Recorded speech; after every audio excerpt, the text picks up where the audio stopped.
Hi, how's it going, everyone? Welcome to this webinar on creating landscapes in Blender 3D. My name is Dan, and I'm going to be taking you through the process of creating a scene similar to this. I've provided a file with this webinar that you can probably download and follow along if you want to, but if you just are looking for some information or want to watch something cool get created, then just follow along and hope you enjoy. Alright, so the first thing we're going to do here is open up the webinar starter file that I've created. So I'm going to go to File, Open Recent, and go to Webinar Starter File. And what I'm going to do here is just enable my screencast tools so you guys can see exactly what keys and mouse buttons I'm pressing. Let me just adjust these. This needs to be 50. And that's all we need. So now I just hit N to close that menu. So this webinar starter file is only different from the default Blender file in that I've created these three models of some grassy patches that we'll use later on in the tutorial. So the first thing we want to do is create the actual terrain. So we don't need a cube for this, so I'm going to just delete this cube. I'm going to hit X and say delete. You can also hit the delete key, but there's nothing to delete there, so I'll just leave it. And what I'm going to do is add a plane to serve as my sort of ground. So I'm going to say Shift A for the add menu. I'm going to go up to mesh and say plane. And I'm going to give it a radius of 8, a nice big size. And I'm also going to click Generate UVs. This will be useful later on when we texture this ground. Okay, so now what I want to do is give this ground a little bit more geometry. So what I'm going to do is hit Tab to go into Edit mode, which allows us to manipulate the geometry. So I hit G there to actually move this edge. And you can also select a vertex or a point to move. But all I need to do here is just, I'll go into face selection mode and I'm going to hit W and say subdivide. And I'm just going to do that a few times until we have quite a densely packed grid of squares. So this grid of squares is going to form the basis of our terrain. And it's not that high resolution actually, because we're going to then subdivide this even further using a modifier to give it a lot more detail and to make it really pop. Cool, so now that that's done, let's actually generate some bumpiness, because right now this is a very flat plane. If I hit 1 on my numpad and 5 after that to go into orthographic mode, you can see it's a completely flat plane. So we need to give it a little bit of depth. And to do that, we can add something called a Displacement Modifier. So I'm going to go over to this little wrench icon in this right-hand side panel. This is the Modifiers panel. And I'm going to go Add Modifier, and I'm going to go down to Displace, which is in the third column of these, the third column here. So I hit Displace, and we'll see the plane starts to, it actually just jumped up a little bit. But don't worry about that, because we still need to define a texture or some data that's actually going to tell it how high up to actually move. So we're going to create a bumpy landscape. So I'm going to hit New, and I'm going to click this little thing, this little icon here. It looks like a slider on the right-hand side of the texture that we created. And I'm also going to rename this, because naming things is very important when you're working with these complex scenes. So this is going to be our ground displacement texture. And so then I'm going to hit this guy and come into here. And this brings us to the textures panel, which is a little bit further along this properties view. This is the original place I was at, and we jumped over here. And we'll see we have a displaced texture selected here and the name of our displaced texture. And we need to choose an image to actually displace this ground. So we could choose an image from our computer, but we can also use Blender's powerful procedural generation tools to actually generate a bumpy surface, and we'll see in this preview what happens. So I'm going to choose clouds. So clouds are essentially a noise like, it's a noisy texture that sort of has a lot of smoothness between sort of the darker and lighter parts of an image. So if I hit clouds here, you can see we get this very cloud-like texture over here. And if I turn the size up, slowly but surely, you can see that slowly the mesh becomes a lot more, starting to look a lot more realistic in terms of an actual thing that you could find in real life. So you can adjust that size, but I like to click and drag it all the way up to 2 and turn the depth up a little bit just to give it that extra definition. So we'll go back to our modifiers tab here, and actually what I want to do is give it more detail before I displace it. So how Blender's modifiers work is that the first one in the list is the one that gets applied first, and then everything below that gets applied after it. So if I go add modifier now and add a subdivision surface, which essentially what it does is subdivides the plane, but it keeps the original information of the plane. All of these modifiers do that. So right now, when we subdivide, all it's doing is taking that original displacement and smoothing it out. But if I change the order of the subdivision, so we first make it a lot more highly detailed, and then we displace it, we'll get a lot more realistic looking bumpiness on the ground. So I'm going to move this one up by clicking this up arrow, and immediately you can see we get a lot more roughness. It's starting to look a lot more realistic here. I'm going to turn it, actually I'm going to leave it on 2 for now. We can always turn it up later. So right, so now we have our ground, but we also want space for our lake. So we need to create like an impression in the ground where the lake will actually form. So what we're going to do here is we're going to use something called Vertex Painting to define where the ground is and where our lake is going to be. So, and let me just quickly switch this to simple so that we maintain the pointy corners. So I'm going to go into this is the object data panel, and this lets us define things like vertex groups, which we'll do now, and UV maps, which we did earlier when we clicked generate UVs over here. So what I need to do is define 2 vertex groups, one for the ground and one for this lake in the middle. So I'm going to hit this plus sign to add a group, and I'm going to call this ground, and hit the plus again to add in a lake one as well. So right now they're just empty. These vertex groups don't do anything.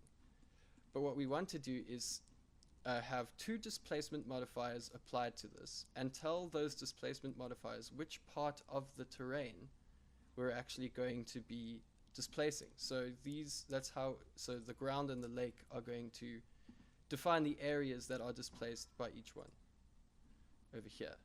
So we can select in our vertex group here for the ground one, we can choose ground, and we'll see that nothing happens because we haven't defined ground. And the same goes for lake, which we'll get to a little bit later. Let's go into some weight painting mode. So I'm just going to hit 5 on my numpad to get out of orthographic view, because it's nicer to see some depth over here. And I'm going to go switch from object mode to weight paint mode. And you'll see now everything turns blue. And this blue represents the blue represents a scale that goes from blue to red. And essentially it means 0 to 1. So blue is 0 and red is 1. So when it's 0, it means there's no influence on it at all. And when it's 1, it's 100% influence. And there are colors in between. But let's first start painting our actual ground. So I'm going to select my ground vertex group in the object data menu over here. And I'm going to make sure that the draw tool is selected. And I'm just going to start painting. And you can see as I start painting, well, the first thing that happens when I start painting, you'll notice, if we go back to object mode, is that now only those areas that I've painted are actually displaced. So now our vertex groups are starting to work. So I can go into my weight paint mode again, and we can continue doing this. I like to go into top view so I can just paint overhead. It just makes it easier to work with instead of having to rotate around a lot. So numpad 7, go into top view, and we're just going to paint a sizable portion of this ground for the actual shore of this lake, and then we'll leave a little bit in the middle for the actual lake surface. So I think that's about okay. I mean, this is a purely by artistic choice how you want to do this. So go nuts. Right. So now we've defined our ground. If I go back into object mode now, we can see that everywhere where the ground is defined, we have displacement, and where we haven't defined ground, there's no displacement. So now we can go and paint in the lake one as well. So I'm going to select the lake and go back into weight paint mode, and you'll notice now that with ground, when you select different vertex groups, it highlights where the weights are actually painted. And I just missed a little corner there. Let me just get that. Cool. So now we're going to paint in the lake, and we're going to just do the same thing but in the middle. So I'm going to go into top view again and just paint and try not to overlap with the ground too much. So I just draw a sort of outline circle and then start spiraling in until we sort of fill that area. So that's going to be where our lake is, and yeah, that's a pretty decent size thing. So I'm going to go back now into object mode, and we're going to go back to our modifiers, and what we want to do is create a new displace modifier that we can use to displace our lake. So if I hit copy here, I can actually duplicate it and it will add that to the bottom. So let's do that. So when I do that, you can see that now it's displacing our ground but a second time round, and we obviously don't want that. So we can go ahead and switch that to our lake. And you'll see now the ground normalizes, but the lake now also becomes part of the displacement. But a lake isn't on the same sort of height as the ground, so we need to push it down. So this is what the mid-level is for. If I push this mid-level up, we can see the lake area slowly starts to sink into the ground. And if I turn up the strength, we can get it a little bit lower in. It doesn't have to be too low, but this is pretty good. And maybe I also don't want to use this ground displacement texture for the lake as well. I actually want it to be a lot less bumpy here. So I'm going to hit this little number 2 here, which turns this ground texture into its own copy of itself. So I can rename this to lake displacement texture. And we'll go into the properties here, and I'm actually going to turn down the depth, which will give it a lot more smoothness. And I also just want to use a color ramp, or actually adjust the brightness down and the contrast so that it's just a little bit bumpy, not too much. We don't need too much definition because we're going to be hiding this with a plane that's going to have a water material on it, but we'll get to materials later. Right, so that's the basics of our terrain. And now what we want to do is actually populate it with stuff. So you'll see in my original image I've got these grasses and these rocks. So the grasses are kind of hard to model, that's why I've provided them in this file. But the rocks are really easy, so let's go and start modeling the rocks here. Okay, so to create the rocks, what we're going to do is we're going to just use a cube, and we're going to do a whole bunch of displacement and stuff to the cube to make it look more like a rock. So what I'm going to do is hit Shift A again, add mesh, cube, and we're going to generate UVs on the cube, and everything else can be left as default. So the first thing we want to do with this cube is we want to give it a bit more definition, so we'll give it a subdivision surface, and we'll keep it on Catmull Clark because it gives it a nice smooth roundness, and we actually want that. So I'm going to just subdivide it with the view and render values must both be 2. And then I'm also going to add the displacement modifier, and we're going to do the same thing we did with the ground we're going to create a new texture, and we'll call this rock displacement. And we're going to go to those properties here, and I'm going to choose clouds. There are other noise types like Voronoi, which can produce a nice sort of pointy rock texture, but let's just stick with clouds because it's a bit easier to work with. So I'll just adjust the size until it's sort of a nice kind of rounded shape. Don't worry about this actual these faces. We can always turn on smooth shading to make it look a little smoother. And when we do the render, we'll actually turn up the subdivisions here. We can also do that here, so you can see it's becoming a bit more defined.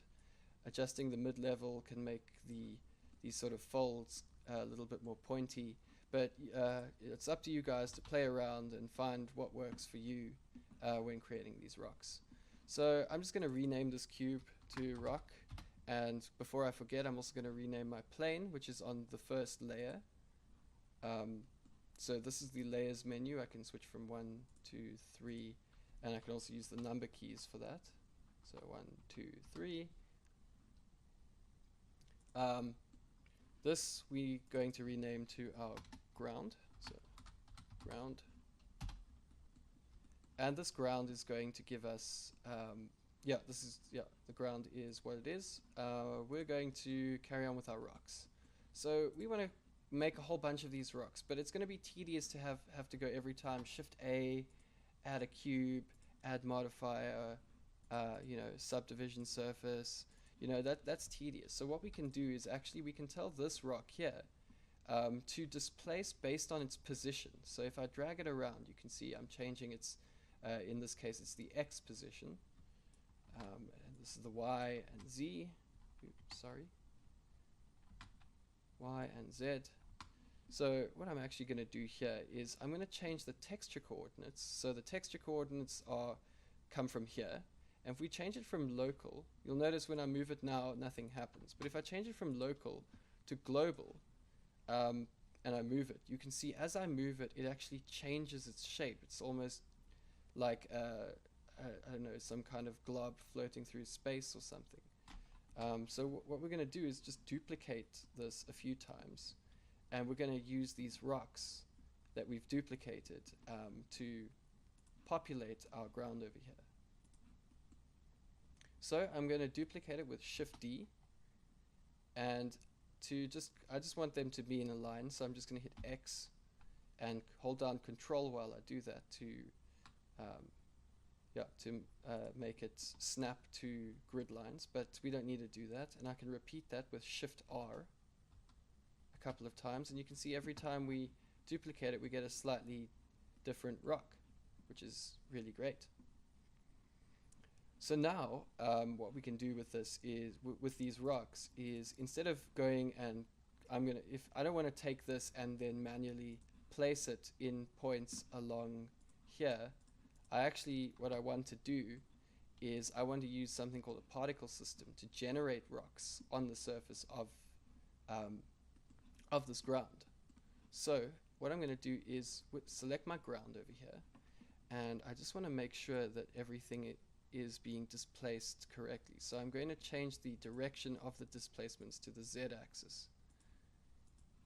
And now we can see that there was a little gap there that I quickly just fixed. And maybe I'll just adjust that mid-level because we don't need that much depth in here. Right, so what I'm going to do after selecting this ground is I'm going to give it a particle system. So we'll move over to here to the particles menu. It's these little yellow stars, and I'm going to say new particle system, and we'll see we get a whole bunch of options to choose from, and we're only going to use a couple of these, so yeah, don't get too don't feel overwhelmed by all the information here. So we want to make our rock particles just emit off the faces of this ground over here. So I'm going to go down to here, the render section, and this is where we're going to actually choose what objects get become particles along the surface. So if I go to the corner of my screen and drag up, I can split the window. So you can see I split the window there, but I don't need that much space. I'm just going to choose a timeline from this little menu here. We can swap all these views. So I'll choose the timeline. And if I hit play now, you can see that we start to see these little dots that are forming, and they're actually falling out from the underside of the plane. But that's not what we want. We want just the rocks to sit statically on the surface. So the first thing I want to do is turn off physics. So I'll just go to the physics tab and say no. And now when we hit play, we can see they just sort of populate along the surface. But we don't want dots, we want rocks. So what I can do is use a group of rocks, which I still need to define. So you go down to the render section and you select group, and that will let you choose a duplicate group, which we can create in our third layer with the rocks that we've made. I mean the second layer. So we have all these different rocks, and if I select all of them by right-clicking and holding down Shift to select them all, or I can press B to box select, I can create a group out of them by pressing Control G, and we can quickly name that group rocks. And what that'll do is create a duplicate group that we can use to actually populate the surface of this terrain here. So if we go back to the particles menu and we choose the duplicate group, we now see rocks. If I select rocks, we now get a bunch of rocks. They're very small, but they are there, scattered across this landscape. So the first thing I want to do is give them a little bit of variation in size. So underneath here, we can say drag the size up a little bit, and also turn up the random size. So some rocks will be smaller, some rocks will be bigger. But to save on some rendering time, we don't want to render rocks that are inside the lake, because we're not going to see those rocks. So what I'm going to do is go down to the vertex groups section in the particles thing, and I'm going to set the density to only be on the ground. And now rocks will only sort of form where there is weights on the actual ground part. Cool. So we've got our rocks, and we now want to actually create our water plane. And we'll get to grass in the last bit, because there's we have to create another particle system. But for now, these rocks are looking really good. If you want to, you can increase the size. You can change the number of rocks that get emitted. If you hit play, we can slowly start to see rocks sort of spawning and despawning. So if you wanted to have a little bit more random placement of the rocks, you can scrub through the timeline just to see, what the sort of best rock placement is. But that's just that'll be your preference. Alright, so what we want to do now is create the lake. So let's go and add a new plane over here, and I'm just going to decrease the radius a bit because we don't need it to be that big, and I'm going to take it and drag it down on the Z axis so that it just sits under the surface there. And that's pretty much the lake. We could add another displacement if we want to, but we're going to actually go and create a material for the lake. So what I'm going to do is go to the materials tab over here and say new. We see we have a material 001, so we're going to call this water. And with our water, what I want to do is combine two different kinds of shaders together. So right now the water is set to have a diffuse shader, but what we want to do is combine a transparent shader and a refraction shader so that we can get realistic looking water. We could also use a glass shader if we wanted to. So actually let's go and use that. And we can see in our preview here it looks very nice and glassy. And from research on the internet, I know that the index of refraction, or IOR, of water is 1.333 about. And now if I go and switch over to my rendered view, so we can change different shading modes to preview our model in different styles. So if I press Z, I can view the wireframe. If I press Shift Z, we can go into our rendered view. And right now, all we have is a small lamp in the scene, this little point light here. But we're going to go and add an HDRI, which is basically just a 360-degree image that will give us realistic lighting later on. So with this glass material here, we can see that it's quite reflective. If I come and look at it at a shallow angle, we can see that the reflection of the ground in the water. Right now the scene's looking very bland, but we'll change that. So I'll hit Z twice to go back into solid view mode. And what I want to do is just give this glass a little bit of waviness, so we get some nice waves going on, waves or ripples going on the water. So what I'm going to do is go into my node editor over here. And in the node editor, we have essentially, these are nodes, so each one of these is nodes, and they're linked together with these little noodles. So what we're going to do is we want to generate a normal map. So we're going to create another cloud texture, but we're going to hook it up to this normal map, which is essentially like it generates like a fake bumpiness. So the object is still flat, but it looks like it's got lots of detail and definition, and light interacts with it. So what I'm going to do is Shift A over here and add a texture. We'll add a noise texture. And I'm going to use this noise texture to generate some waves. Actually, no, sorry, we can use a wave texture, which is more suitable for this. So the wave texture generates bands or sort of circles, bands or rings that can sort of define bumps. So if I go and plug this, I need to just have something in between here. So we'll have a bump node, which I added over here, and I'll plug the factor into the height, and we'll see immediately in our preview it looks completely different. It's got these little waves running along it, and if I go into my rendered view, we can see the same thing on these waves here. I'm going to just take my point lamp and move it above the surface and just make it a little bit brighter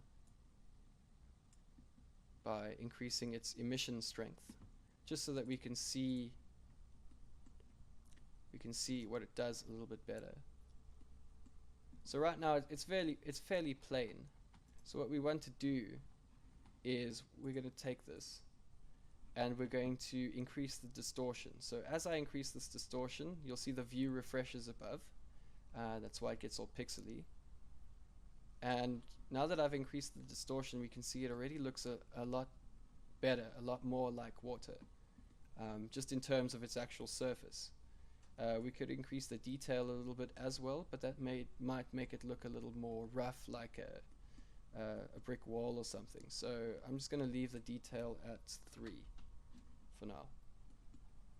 So that's essentially our water done. Now let's go and create materials for our rocks. So I'm going to come in here, and I've already started making a material for this rock specifically. So I'm going to change the surface shader of the rock from diffuse to be a principled shader. And the principled shader contains a lot of different settings to make to sort of define realistic physical properties of a rock, or of any kind of material. You can have a completely metal material or a completely dielectric material. We can change the specularity so it is more or less reflective. We can up the roughness, which makes the surface a lot more rougher. It diffuses the light across the surface. We could even make it transparent, so this is an alternative to the glass shader. But what we want to do is just create a simple rock, or we want to sort of color it like a rock. So I'm just going to bring down the base color to a sort of gray, and maybe sort of bring it over into sort of the sort of brown kind of color area, make it even darker. Yeah, I mean, it's up to you to play around to see what you like. But right now it's a very smooth thing. So firstly, we want to increase the roughness so that it's a very hard thing. We might want to make it a little bit less rough, say 0.7, so it's got a little bit of sheen on the surface.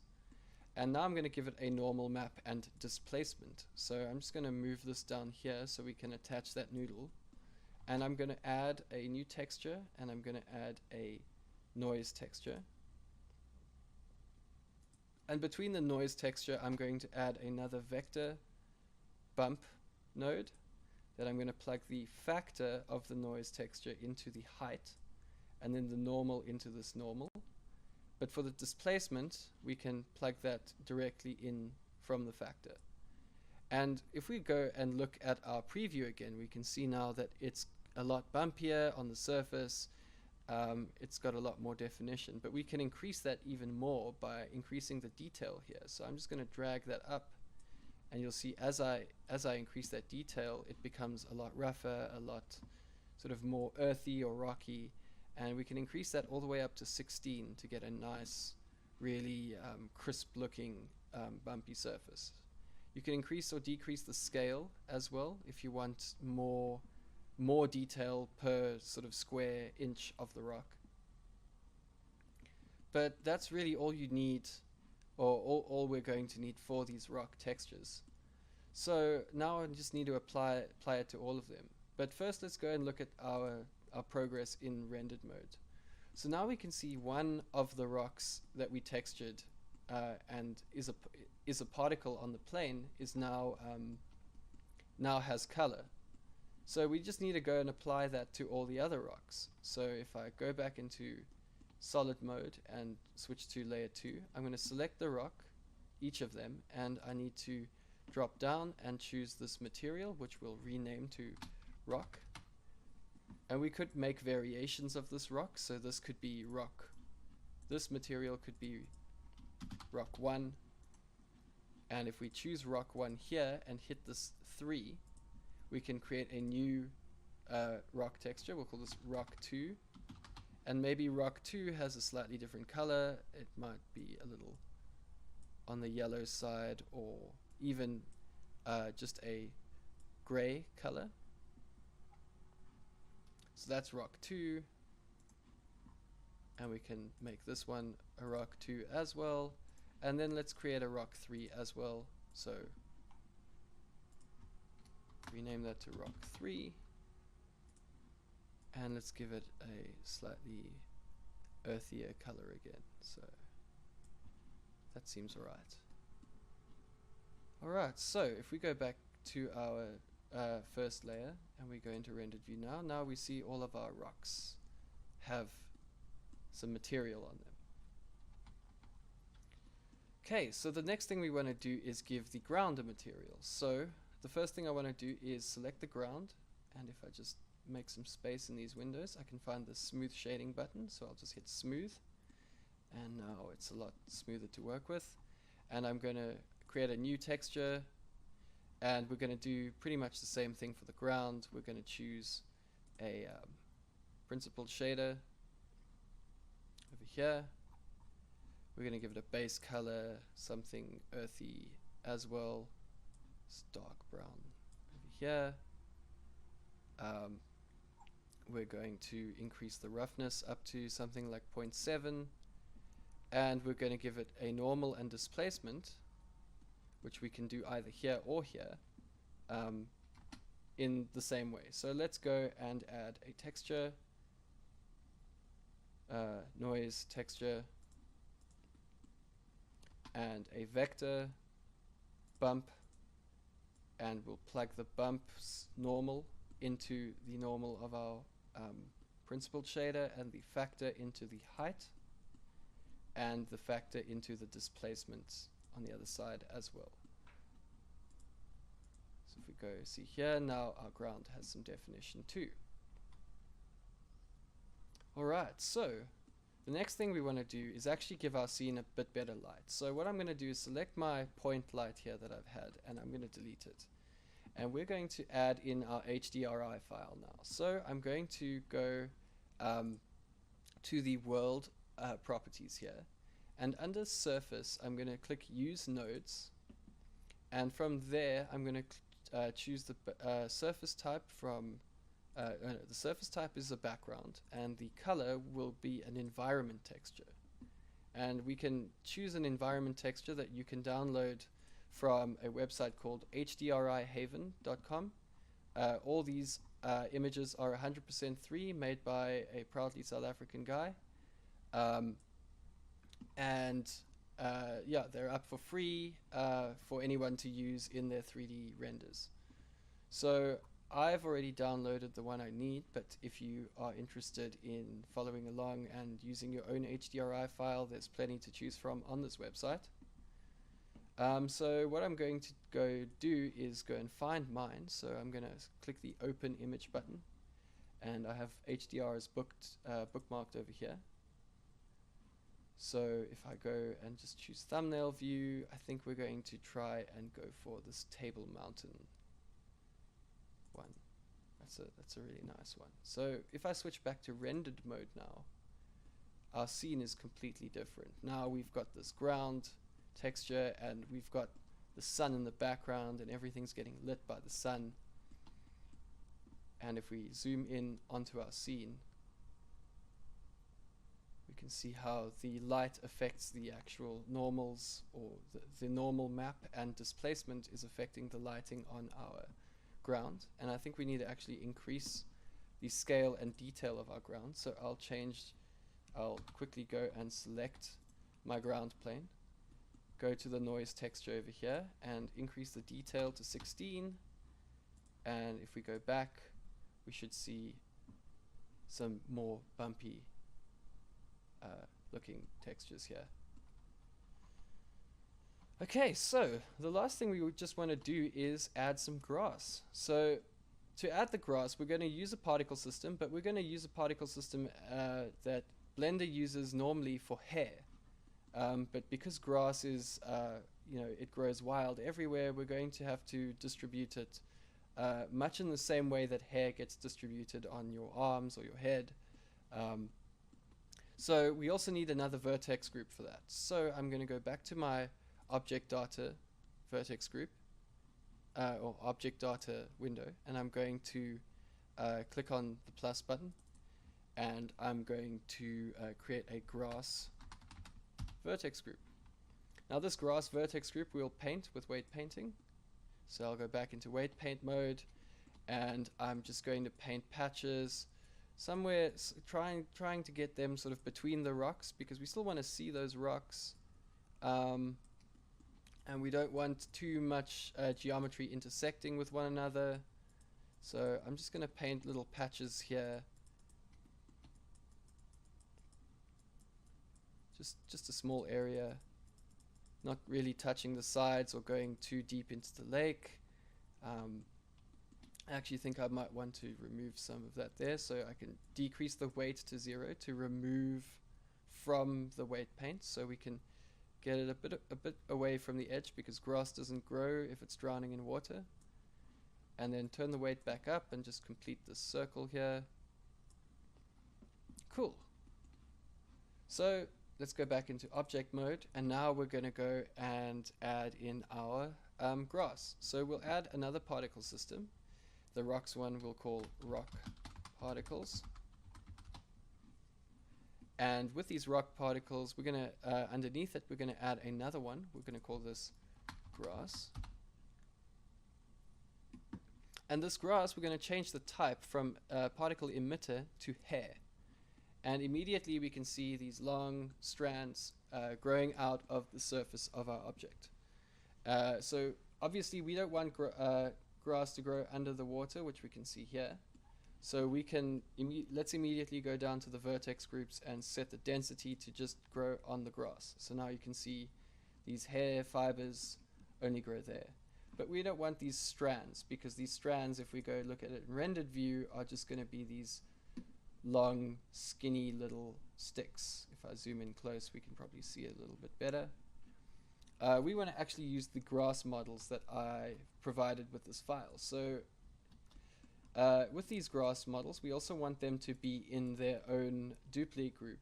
So I'm going to select all three of them, and I'm going to say Control G and add it to the grass duplicate group.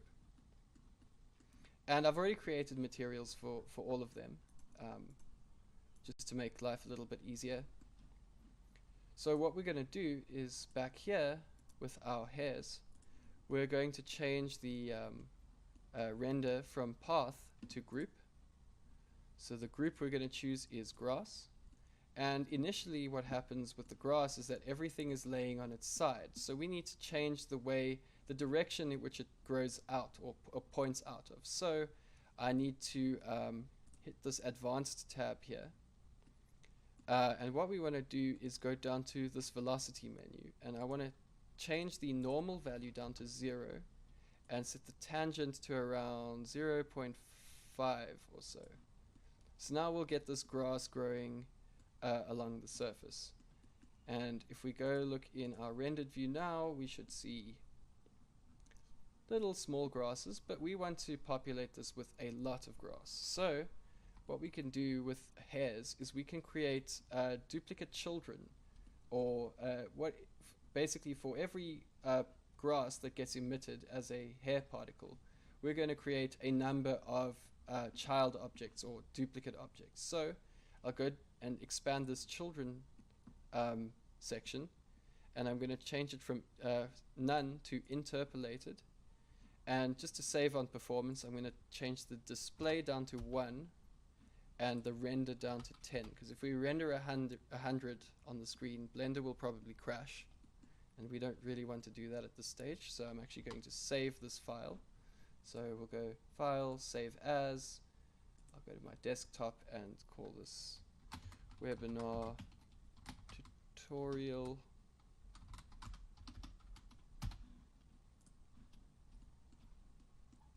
And now we have, now we're safe. So let's try and render our scene as it is now. So if I hit numpad 0, we can go and see our scene from our camera's point of view. So this little pyramid looking thing here is our camera. And if I hit numpad 0, we can go in and look at what the camera sees in our scene. So we want to position the camera in a place where so we can get a view of the lake, but we don't see these edges here that much. So what we can do is press Shift F, which takes us into almost a first person mode.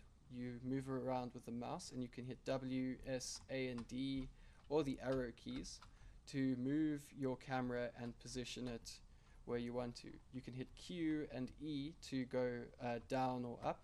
So I'm just going to lower down and try and get on this sort of bank edge over here. So if we go to our rendered view, let's see how that looks. That's looking alright. We can sort of see the mountains in the background from our HDR texture, and the shadows being cast over from our right hand side. Maybe we sort of want to see the reflection of the sun in the water, so we could go take our camera and just move it to the other side of the lake. So you hold down Shift in first person view to move faster. So we're just going to position it around about here, I think is good. Let's see that in our render preview. And that's looking okay. Maybe we don't want to be staring directly at the sun, but so we'll just move it. And this is up to you where you want to move your camera. So you know, this is your art. So you know, do as you want in terms of your actual composition of your scene. So we've got very few grasses growing here, but that's only because we are still viewing them in preview mode. Even though we're in rendered viewport shading, we still need to actually perform a render, which means we'll send all of this information to our graphics card in our computer, and we're going to then render out this entire scene. So let's try and do that now. So I hit F12 to render, and you'll see immediately it starts to render that scene. And what you can see here is when the scene renders, we actually get a lot more grass clumps than we did in the preview. But these grass clumps are all sort of the same size, and it kind of looks a little bit, yeah, this is by no means a realistic looking scene. So we can go and change the sort of random sizes of the grass as well. So once the render's done, I can just hit escape, and let's go back into solid view mode. And all I want to do is change the size of the grass a little bit up. So hold down shift to smoothly scale it, and then just turn up the random size here a little bit. We also need to do that, I think, here in this geometry, and I think that's all we need to do. So if we go and re-render the scene, let's see what a difference that makes with the grass. So now we have a lot more grass growing already, you can see. And sometimes renders will take a long time to process. It is a very intense process doing ray tracing, which is the technique used to simulate light. So the light source being the HDRI, and sort of scattering it along all the surfaces of all the objects in the scene to generate something realistic looking that we can use in our art portfolios or as a desktop background. Yeah, there's a lot you can do with rendering. Sort of 3D modeling and CG art is used in advertising, motion graphics, movies, TV shows, games even. And so, yeah, it's a very versatile skill to have. I think everyone should at least sometime in their life be exposed to 3D modeling or some type of computing environment. I think it's very important in the sort of modern age that we live in. So I'm just going to start putting the finishing touches on this, as I'm pretty happy with how this is turning out so far, but I kind of want to get a view of the grass being illuminated. So I'm going to rotate my view to the other side, and you can see our camera's over there, and if I want the camera to quickly come here, I can just press Control Alt and 0 at the same time, 0 on the numpad, and we can immediately move the camera to the other side, and then Shift F to just quickly adjust that position, and we'll go back into rendered viewport mode. Maybe as a last thing, I just want to quickly paint more grass weight on here. So go back into weight paint mode, and we'll select grass, and we'll just quickly paint along there. And you can see as I paint, the grass sort of spreads to the areas that are red. Maybe we can actually, to save on performance, we can sort of have a bit less on the other side of the lake. Maybe not that little.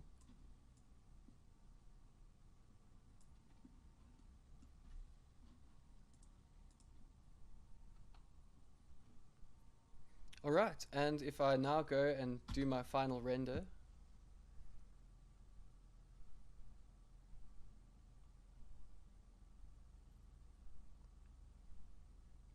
we can see that we're starting to get it looking quite realistic, although the grass seems to not be rotated randomly, so things are starting to look a little bit uniform. So I can, in the middle of a render, you can hit escape and cancel out.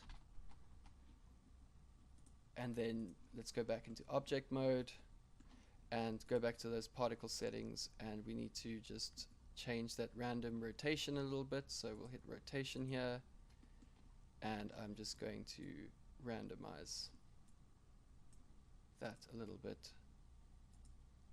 Ooh, sorry.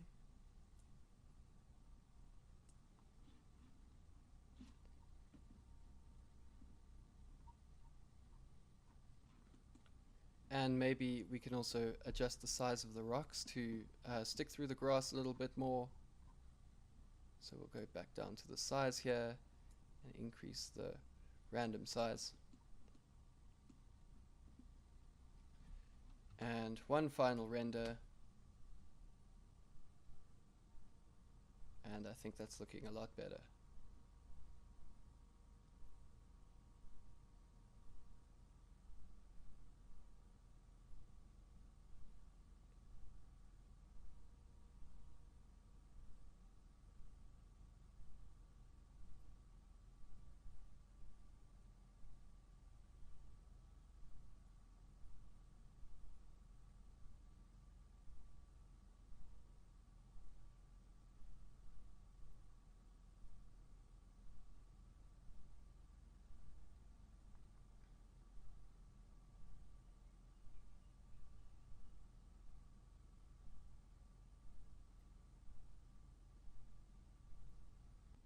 Okay, so that's just a quick introduction in creating sort of landscapes in Blender. I hope you guys enjoyed watching this. I hope it wasn't too long. Look forward to casting this another webinar in the future, so stay tuned for more.